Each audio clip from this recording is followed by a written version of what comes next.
The Pope found it increasingly difficult to walk and speak, yet he continued to appear in public to pray together with the faithful. For many people, his suffering became a testimony to extraordinary courage and faith. He showed the world that even in weakness, a person can maintain dignity and hope. Every time he appeared on the Vatican balcony, it stirred great emotion among the gathered faithful. On April 2, 2005, the world paused for a moment. In the Vatican, the life of Pope John Paul II came to an end. Millions of people around the world prayed and wept as they said goodbye. A man who for many years had been their spiritual guide. St. Peter's Square was filled with crowds of the faithful holding candles and praying in silence. Although the Pope has passed away, his message remains alive. John Paul II left behind a legacy of faith, courage, and hope.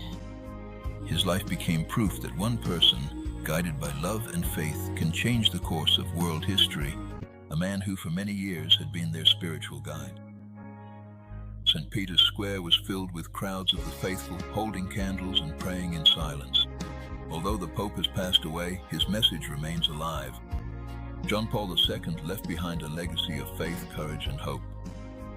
His life became proof that one person guided by love and faith can change the course of world history.